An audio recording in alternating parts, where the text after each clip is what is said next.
Patrick Kluivert, pelatih timnas Indonesia, sampai saat ini masih berkolaborasi dengan PSSI untuk mengambil langkah naturalisasi pemain. Langkah naturalisasi masih terus diupayakan, terlebih skuad Garuda nanti akan berjuang di kualifikasi Piala Dunia 2026 yang berlangsung pada Maret nanti. Namun, ada kabar kurang mengenakan, karena beberapa pemain keturunan Indonesia dengan jumlah total 4 pemain, sudah diambil dulu oleh timnas Belanda. Bisa dibilang langkah Kluivert dan PSSI dalam memproses pemain keturunan gagal karena dipagari oleh Belanda. Lantas, siapa saja 4 pemain yang dimaksud? 1. Ian Maatsen. Nama Ian Maatsen masih terus jadi bahan perbincangan setelah dirinya jarang mendapatkan menit bermain di timnas Belanda bagian senior. Nah, karena itu juga Indonesia jadi agak percaya diri untuk memboyong pemain seharga 556,1 miliar rupiah itu untuk menjadi bagian dari skuad Garuda. Namun, sayang sekali pemain Aston Villa itu gagal untuk dinaturalisasi, lantaran Belanda sudah lebih dulu memboyong Ian untuk dimasukkan ke skuad U21. 2. Milan Manhoef. Nama Milan juga menjadi sorotan, terlebih usai scouting dari bagian Patrick Kluivert, pernah memantau striker Stoke City yang masih berusia muda tersebut. Namun, lagi dan lagi langkah scouting dari Patrick Kluivert untuk memproses naturalisasi Manhoef jadi gagal, karena Belanda sudah lebih mengetahuinya duluan. Baik Ian Maatsen maupun Milan Manhoef, mereka berdua sudah dipagari oleh Belanda agar tidak bisa diambil oleh Indonesia. Milan juga dipanggil untuk masuk ke Belanda U21. 3. Ryan Flamingo. Nama Ryan juga menjadi salah satu dari rumor pemain keturunan Indonesia yang tengah diincar oleh Patrick Kluivert untuk dinaturalisasi. Sayangnya, bek PSV Eindhoven ini juga diproyeksikan masuk ke Belanda U21. Alhasil langkah naturalisasi untuk timnas jadi semakin menipis. Lantas, mengapa Belanda menghadang langkah Indonesia untuk mengambil Ryan? Karena bek 23 tahun ini merupakan pemain andalan di klub raksasa Liga Belanda. 4. Danny van den Heuvel. Dari namanya saja, tentu Danny van den Heuvel merupakan pemain keturunan Indonesia, dan memang hal ini merupakan suatu fakta yang valid. Danny memiliki garis keturunan Indonesia yang berasal dari neneknya asal Surabaya. Tentu secara regulasi FIFA, ini merupakan alasan kuat bagi Danny supaya bisa dinaturalisasi. Namun, karena melihat langkah Indonesia yang terus mendekati Heuvel, Belanda akhirnya ambil sikap dengan membatasi Heuvel dan memanggil dia untuk bertugas di Belanda U21. Dengan demikian, jika keempat pemain keturunan Indonesia yang sudah disebut di atas dipanggil ke timnas Belanda U21, kemungkinan soal naturalisasi jadi kian menipis. Dan langkah Patrick Kluivert untuk memboyong keempat pemain seperti Ian Maatsen, Milan Manhoef, Ryan Flamingo, Danny van den Heuvel bisa dikatakan gagal untuk ini. Keputusan PSSI untuk mengakhiri kerjasama dengan Sintayong dan menunjuk legenda Belanda, Patrick Kluivert, sebagai pelatih baru timnas Indonesia sempat menuai pro dan kontra. Namun, uji coba perdana di bawah arahan Kluivert langsung membungkam kritik dan membuat dunia sepak bola geger.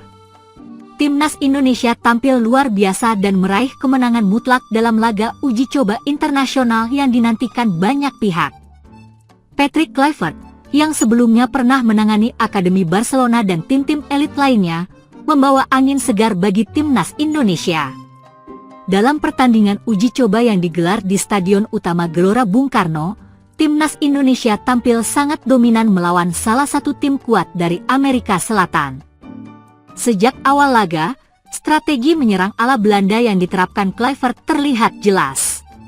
Dengan formasi 4-3-3 yang mengutamakan penguasaan bola dan serangan cepat, timnas Indonesia langsung memberikan tekanan kepada lawan. Kombinasi umpan-umpan pendek dan pergerakan cepat para pemain membuat pertahanan lawan kelimpungan.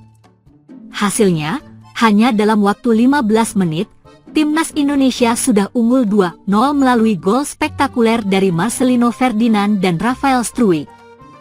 Kedua pemain muda tersebut tampil gemilang di bawah arahan Kluivert, menunjukkan permainan kelas dunia yang memukau para penonton. Di babak kedua, timnas Indonesia semakin menggila. Permainan tiki-taka yang diterapkan Kluivert membuat lawan tak berdaya. Hasilnya, tambahan 3 gol dari Hoki Caraka, Nathan Kulaon, dan Justin Hubner mengunci kemenangan mutlak 5-0 bagi Indonesia. Para pengamat sepak bola dunia pun terkejut melihat perkembangan pesat timnas Indonesia di bawah asuhan Kluivert. Media-media internasional seperti ESPN, BBC Sport, hingga Marca menyoroti kemenangan sensasional ini. Bahkan, beberapa analis sepak bola mulai membandingkan pola permainan timnas Indonesia dengan gaya khas Belanda yang selama ini menjadi ciri khas Kluivert. Ini luar biasa. Timnas Indonesia bermain dengan penuh percaya diri dan disiplin taktik yang luar biasa. Patrick Kluivert telah membawa revolusi dalam cara mereka bermain, ujar salah satu analis sepak bola di Sky Sports. Ketua Umum PSSI, Erick Thohir, yang hadir langsung menyaksikan pertandingan ini, tak bisa menyembunyikan rasa bangganya. Dalam konferensi pers usai pertandingan, ia menyebut bahwa keputusan merekrut Kluivert adalah langkah yang tepat. Kami mengambil keputusan yang berani dengan mengganti pelatih, dan malam ini kita semua melihat hasilnya. Patrick Kluivert membawa mentalitas juara ke dalam tim ini. Kemenangan ini baru awal dari era baru sepak bola Indonesia, kata Erick Thohir. Sementara itu, Patrick Kluivert tetap rendah hati meski mendapatkan banyak pujian. Ia menyebut bahwa kesuksesan ini adalah hasil kerja keras para pemain yang cepat beradaptasi dengan taktik baru. Saya sangat bangga dengan para pemain. Mereka bekerja keras dalam sesi latihan, dan malam ini mereka menunjukkan kualitas yang luar biasa. Namun, ini baru awal. Masih banyak yang harus kami tingkatkan, ujar Kluivert. Para pemain juga tak bisa menyembunyikan kegembiraannya. Marcelino Ferdinand, yang menjadi salah satu bintang dalam laga ini, mengaku sangat menikmati gaya bermain yang diterapkan Kluivert. Coach Kluivert memberi kami kebebasan untuk bermain lebih menyerang dan lebih kreatif. Ini benar-benar pengalaman yang luar biasa bagi kami, kata Marcelino. Kemenangan mutlak ini menandai era baru bagi timnas Indonesia. Dengan pendekatan taktik modern dan filosofi permainan yang lebih menyerang, banyak pihak optimis bahwa timnas Indonesia bisa berbicara lebih banyak di level internasional. Uji coba ini baru awal, dan tantangan sesungguhnya akan datang saat timnas Indonesia berlaga di turnamen resmi. Namun, jika permainan luar biasa ini bisa terus dipertahankan, bukan tidak mungkin Indonesia akan menjadi kekuatan baru di sepak bola Asia dan bahkan dunia. Dengan performa yang luar biasa ini, satu hal yang pasti, pecat Shin Tae-yong bukan keputusan yang salah.